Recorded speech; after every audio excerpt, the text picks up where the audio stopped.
The scent of old paper and binding glue was Clara Marin's sanctuary. At 45, she moved between the towering bookshelves of the Asheville Public Library with a quiet grace. Her hands marked by the faint lines of time, methodically returning books to their assigned places. The library had been her constant, a silent, sturdy companion through the chapter of her life that had shattered all the others. As she positioned a worn copy of To Kill a Mockingbird onto its shelf, movement at the library's entrance caught her eye. A young mother, likely in her late 20s, struggled through the door, one hand balancing a shopping bag, the other firmly holding the hand of a bouncing toddler. The little girl's blonde pigtails swung like tiny pendulums with each gleeful step. "Excuse me," the mother called, approaching Clara's desk. "Could you point me toward the children's section?"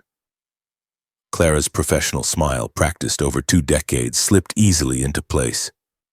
"Of course. It's right through that archway and to your left. We just got some new picture books in yesterday."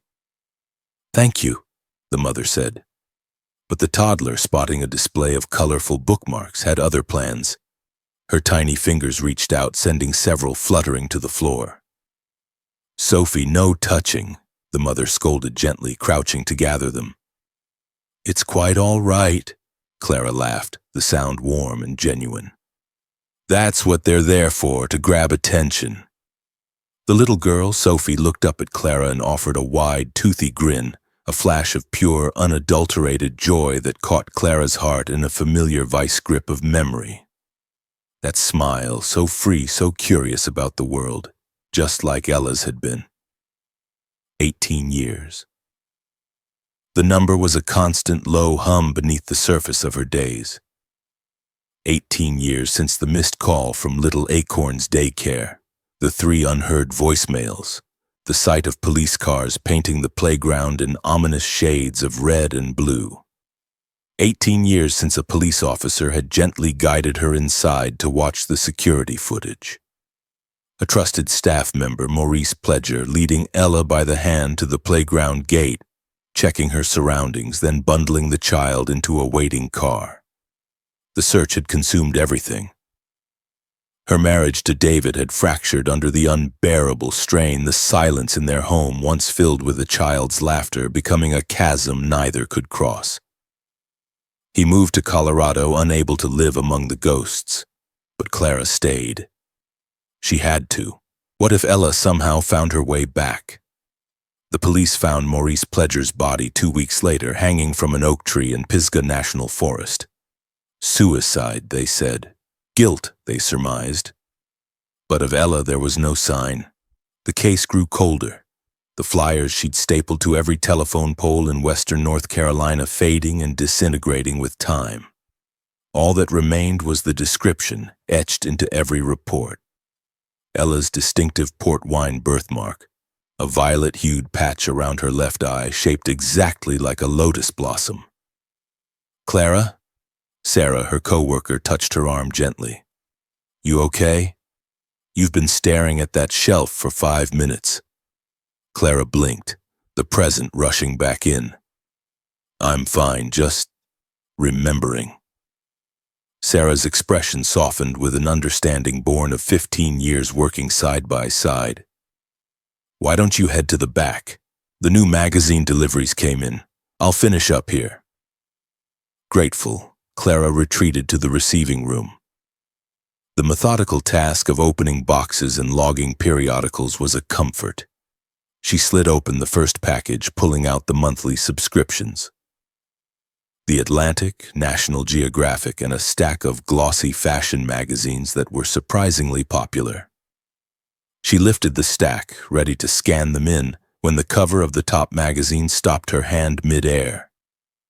Vogue, and on its cover, staring back at her with eyes that were a haunting echo of her own, was a young woman. Her hair, the same light brown as Clara's, was tied back with a patterned scarf. Her gaze was direct, her face framed by the sunlit backdrop of a farm, and around her left eye was a distinctive violet birthmark, the exact shape of a lotus blossom. Clara's knees buckled. She grabbed the edge of the desk to steady herself, a sound somewhere between a gasp and a sob escaping her lips. The face was older, the roundness of childhood replaced by defined cheekbones and a strong jawline, but that mark was Ella's. After 18 years of dead ends and the slow erosion of hope, Clara Marin was looking at her daughter. With trembling hands, Clara flipped open the magazine. The feature article on page 32 was titled, "A Visual Ode to the Hands and Hearts That Keep America Growing." It was a stunning, authentic spread on farm life. And there she was again, in a full-page photograph, looking over her shoulder at the camera as if caught in a moment of pause from her work. The sunlight illuminated strands of honey gold in her hair, just like David's. Clara's eyes darted to the caption, "Emmy Wells, 20, at Kessler Farm in rural Appalachia." Emmy Wells, not Ella Marin, but the age matched perfectly. Ella would be 20 now. The interview snippet was brief, written in a folksy Q&A style. "What's your name?" "Emmy Wells, ma'am." "My mama says I was born with dirt in my veins." "Why don't you wear makeup like your friends?" "Didn't have time, was hauling hay before you showed up." At the end of the article, Clara found what she needed. Photography by Leah Dalton.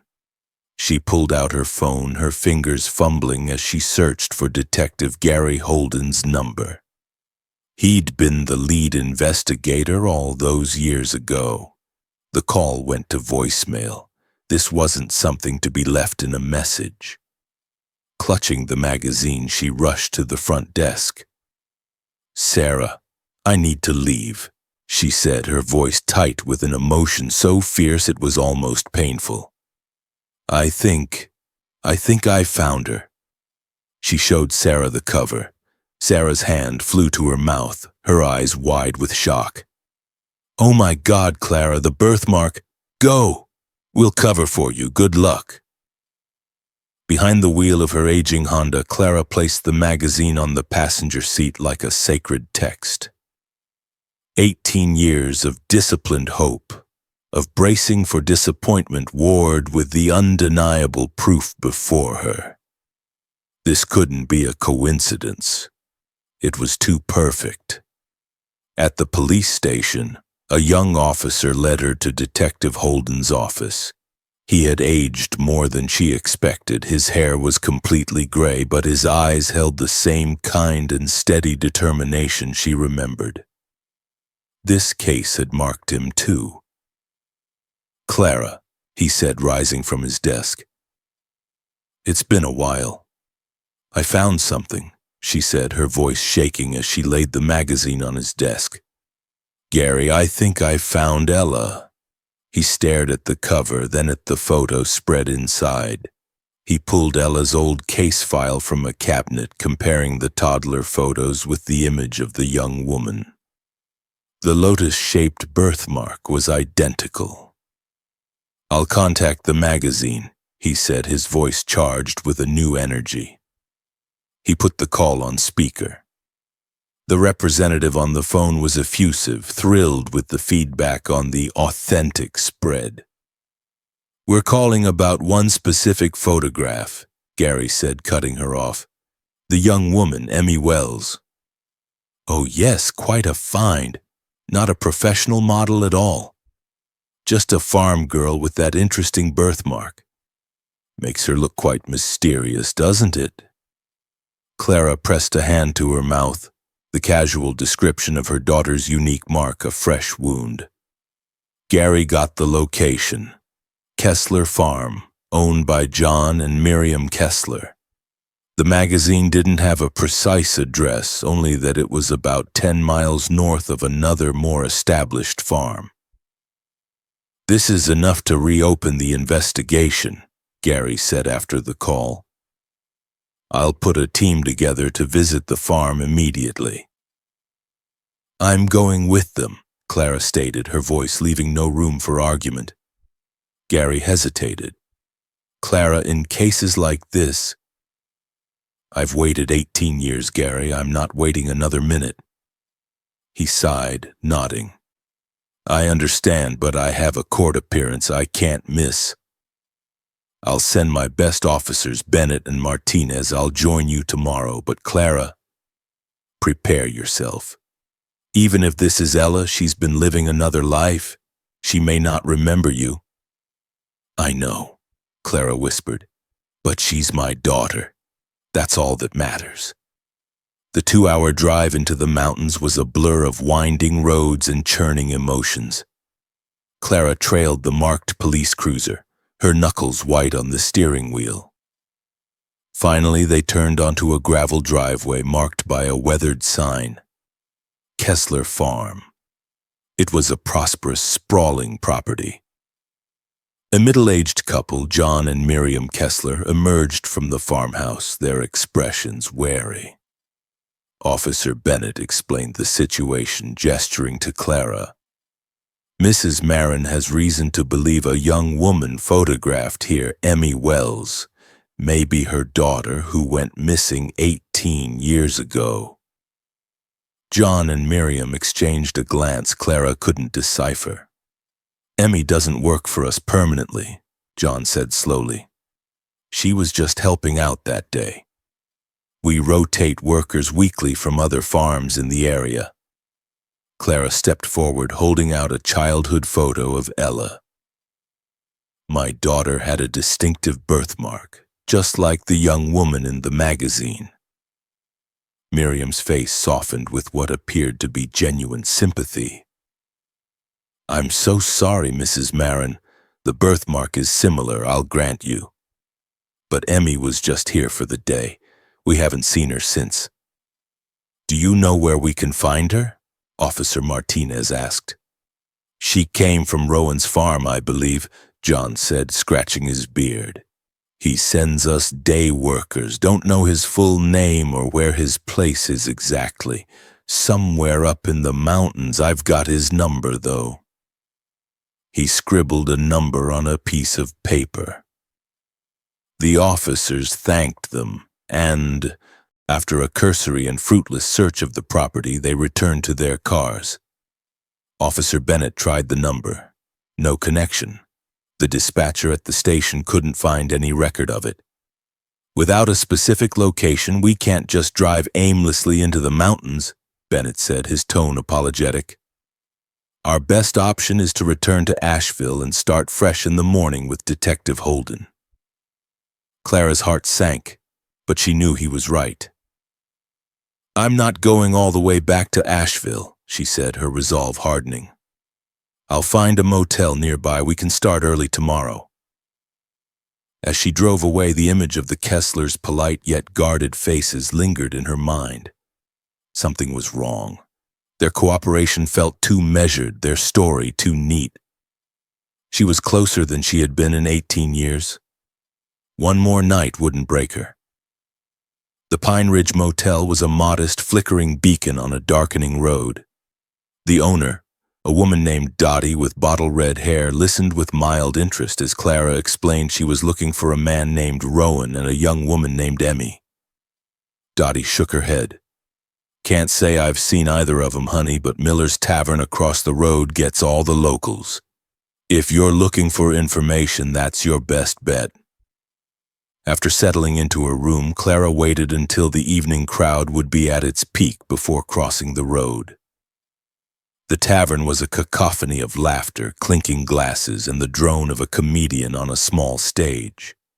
She found a stool at the bar. What can I get you? The bartender asked. He was young, early 20s, with an easy smile. First time at Miller's? Is it that obvious? Clara managed a small smile. Small town, he chuckled. I'm Bran, by the way. This is my dad's place. Clara introduced herself and, on a surge of impulse, decided on honesty. I'm looking for my daughter. She was taken 18 years ago. I think she may be nearby. Bran's smile faded, replaced by genuine concern. I'm sorry to hear that. That's awful. As she described the situation, the magazine Kessler Farm, the name Emmy. She watched his expression shift, a subtle tightening around his eyes. "My mother worked at a daycare center," he said suddenly, his voice quieter. "Before she passed away." A chill ran down Clara's spine. "Oh? Where was that?" "Asheville," Bran replied. "She died when I was young. My dad raised me after that." "Your mother," Clara began carefully, her heart beginning to pound. "What was her name?" "Maurice," he answered. "Morris Pledger." The name hit Clara like a physical blow. She struggled to keep her expression neutral. On a shelf behind the bar, partially hidden by bottles, was a framed photograph of a woman. It was her. Morris. "I know who she was," Clara said, her voice low but steady. She pulled up an old news article on her phone. "Your mother was the daycare worker who took my daughter." Bran's face drained of color. "Number that? That can't be right. Dad always said the security cameras captured her leading my daughter to a waiting car," Clara said, her voice gaining strength. Bran braced himself against the bar, visibly shaken. He motioned for her to follow him to a quieter corner. "My dad told me Mom died because of debt collectors," he whispered, his voice strained. "He said they killed her and made it look like a suicide."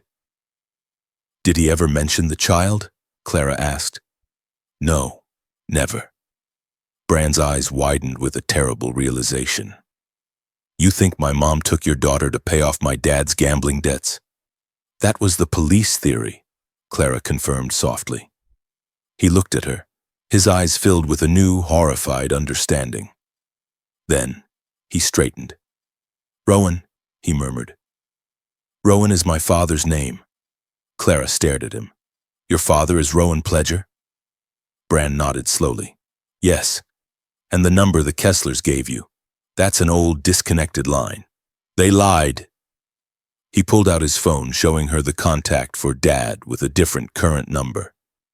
"He doesn't live at the tavern. He has a small farm about 20 minutes from here." He met Clara's gaze, his face a mask of conflict and dawning resolve. "I think it's time I paid him a visit, and I think you should come with me." The night was a thick, inky black as Clara followed Bran's pickup truck down a series of winding back roads. She sent a quick, hopeful text to Detective Holden with her location, then focused on the taillights ahead. After 20 minutes, Bran's truck slowed, turning onto a narrow dirt road. As they approached a modest farmhouse, another car, an older sedan, was pulling out of the driveway. Bran recognized it as his father's and immediately swung his truck to follow, putting some distance between them and Clara's car. The pursuit led them deeper into the mountains, the roads growing rougher. Finally, the sedan turned into a small clearing. Rowan Pledger stood by his car, his face a mixture of confusion and weariness, as Bran and Clara pulled up. "Bran, what are you doing here?" he demanded, his eyes darting to Clara. "And who's this?" "This is Clara Marin, Dad," Bran said, his voice tight. "She came looking for her daughter, a daughter who was kidnapped 18 years ago." By Mom, Rowan's face hardened. "That's ridiculous. Why would you bring this woman here?" Before he could continue, the farmhouse door opened. A young woman stepped onto the porch. "Rowan? What's going on?" Even in the dim light, Clara knew the silhouette, the fall of her hair. "Go back inside," Rowan called, trying to block their view, but the young woman descended the steps, walking into the glow of the headlights. And there it was, the distinctive violet birthmark shaped like a lotus blossom. "Oh my God," Clara breathed. The young woman looked at Clara, her expression a mixture of caution and curiosity. "Who are you?" "My name is Clara Marin," she said gently, taking a hesitant step forward. I believe you might be my daughter." Emmy stared, her face a canvas of disbelief. "That's impossible. My parents are John and Miriam Kessler." Rowan stepped between them. "This woman has no proof. Go back inside, Emmy." But Emmy's attention was fixed on Clara, who was now holding out her phone, scrolling through an album of toddler photos. Emmy's eyes widened at the images of a little girl with an identical birthmark. This doesn't make sense. The Kesslers told me you were a day worker sent by Rowan, Clara said softly. They claimed they barely knew you. Emmy's head snapped up. That's a lie. They raised me. Those Kessler morons, Rowan cursed under his breath. What were they thinking? Dad, what's going on here? Brand demanded. Rowan finally seemed to deflate. It's complicated. The Kesslers asked me to keep Emmy here for a few weeks. They said someone dangerous was looking for her because they couldn't pay a debt. A debt? Emmy echoed. Your parents always wanted children, Rowan explained, his voice low. They couldn't have their own. They were rejected for adoption, so they found another way. They bought me, Emmy asked, her voice hollow. Rowan nodded slowly.